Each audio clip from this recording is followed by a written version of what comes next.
নমস্কাৰ এই মুহূৰ্তত দিবলৈ লৈছো আজিৰ সন্ধিয়াৰ বহুকেইটা গুৰুত্বপূৰ্ণ খবৰ।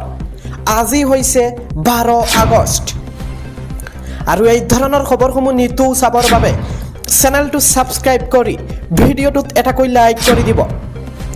তেন্তে আহক দৰ্শকসকল সন্ধিয়াৰ খবৰকেইটা আৰম্ভ কৰোঁ। আজিৰ সন্ধিয়াৰ প্ৰথমটো খবৰ হৈছে বাংলাদেশৰ পৰা ভাৰতলৈ অনুপ্ৰৱেশৰ ভয়ংকৰ খবৰ। কৰিমগঞ্জৰ সীমান্তয়েদি অসমত সোমাবলৈ লওঁতেই ধৰিছে BSFে। আমি পুনৰবাৰ জনাই আছো কৰিমগঞ্জৰ সীমান্ত দি অসমত সোমাবলৈ লওঁতেই ধৰিলে BSF সেনাই। বাংলাদেশী কেইজন মতিউৰ শেখ, মুছিয়াৰ মোল্লা, তানিয়া মোল্লা, ৰিথা মোল্লা অসমত প্ৰৱেশ কৰিবলৈ লওঁতেই লগে লগে 0 পইণ্টত বাধা নিৰাপত্তাৰক্ষী। 0 পইণ্টৰ পৰাই বাংলাদেশী কেইজনক পুনৰ গতাই দিয়া হয় বাংলাদেশক। এক্স হেণ্ডেলৰ জৰিয়তে মুখ্যমন্ত্ৰী হিমন্ত বিশ্ব শৰ্মাই জনালে এই খবৰ। আমি পুনৰবাৰ জনাই আছো এটা গুৰুত্বপূৰ্ণ খবৰ। দেওবাৰেও ভাৰতত প্ৰৱেশ কৰিব লোৱা 11 অনুপ্ৰৱেশকাৰীক ধৰিছিল BSF জোৱানসকলে। আমি পুনৰবাৰ জনাই আছো সকলোৰ বাবে, কিয়নো পুনৰ বাংলাদেশৰ লোকসকল অসমত সোমাওঁতে ধৰা পৰিছে BSF সেনাসকলে ধৰা পৰাইছে। আজিৰ সন্ধিয়াৰ পৰৱৰ্তী খবৰটো হৈছে পুনৰ বলবমলৈ যোৱা ভক্তৰ সৈতে ভয়ংকৰ ঘটনা। পদপিষ্ট হৈ পৰাই 7জনকৈ লোকে হেৰুৱালে প্ৰাণ। ঘটনাত 40জনৰো অধিক লোক আঘাতপ্ৰাপ্ত। বাবা সিদ্ধনাথ মন্দিৰত প্ৰচণ্ড ঠেলা হেঁচাৰ বাবে কৰোণ ঘটনা। ঠেলা হেঁচাত পদপিষ্ট হৈ পৰাই 7জন লোকৰ মৃত্যু। শাওণ মাহ উপলক্ষে মন্দিৰত সমাগত হৈছিল হাজাৰ হাজাৰ ভক্তৰ।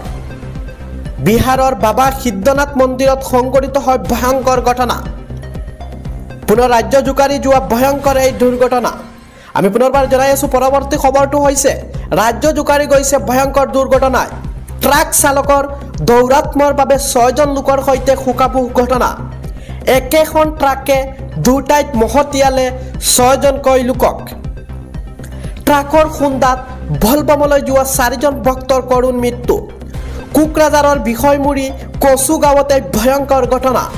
ট্ৰাকখনে প্ৰথমতে বিষয়মুৰিত সংঘটিত কৰিছে দুৰ্ঘটনা আৰু বিষয়মুৰিত 2জনকৈ লোকৰ মহতিয়াই পলায়ন কৰিছে ট্ৰাকখনৰ। ইয়াৰ পিছতে গোসাইগাঁৱৰ কচু গাঁৱত 4জন মহতিয়াইছে ট্ৰাকখনে আৰু ট্ৰাকৰ খুন্দাত বলবমত অংশ লোৱা 4 ভক্তই হেৰুৱাইছে প্ৰাণ। মহামায়া মন্দিৰত পূজা দি বলেৰো পিকআপ উঠিবলৈ লওঁতে এই দুৰ্ঘটনা সংঘটিত হয়। কচু গাঁৱত নিহত হৈছে শুক্ৰমন ৰায়, জয় ৰায়, বাপ্পী গোক, বাসুদেৱ ৰাম। এনেদৰে ভয়ংকৰ দুৰ্ঘটনা সংঘটিত হৈছে। আগবাঢ়িছো পৰৱৰ্তী খবৰটোলৈ। হাজাৰ হাজাৰ প্ৰতিবাদী জনতাই কপালে বৰাক উপত্যকা। বাংলাদেশৰ পৰিস্থিতিক লৈ ৰাজপথলৈ ওলাই আহিল হাজাৰ হাজাৰ প্ৰতিবাদকাৰীৰ দল। হাজাৰ হাজাৰ প্ৰতিবাদকাৰীৰ প্ৰতিবাদত সুস্থ হৈ পৰিছে বৰাকৰ এখন চহৰ। প্ৰতিবাদস্থলীত প্ৰতিবাদকাৰী আৰক্ষীয়ে হতাহতি। প্ৰতিবাদকাৰীৰ গন্তব্য ঘোষণা বাংলাদেশত হিন্দুৰ ওপৰত অত্যাচাৰ নিৰ্যাতন নচলিব। বাংলাদেশত মৌলবাদী জিহাদীয়ে চলাইছে হিন্দুৰ ওপৰত আক্ৰমণ। ভাৰত সেৱাশ্ৰম সংঘৰ হিন্দু ৰক্ষী দলে কমালে কৰিমগঞ্জৰ চহৰ। বাংলাদেশত হিন্দুৰ কোনো মঠ মন্দিৰ ভাঙিব নোৱাৰিব। হিন্দুৰ ওপৰত আক্ৰমণ, মঠ মন্দিৰ ভাঙিলে ভয়ংকৰ প্ৰতিবাদ সাব্যস্ত কৰা হ'ব। প্ৰতিবাদকাৰীক বাধা দিবলৈ আৰক্ষীয়ে গঢ়ি তুলিছিল ব্যাপক নিৰাপত্তা বেষ্টনী।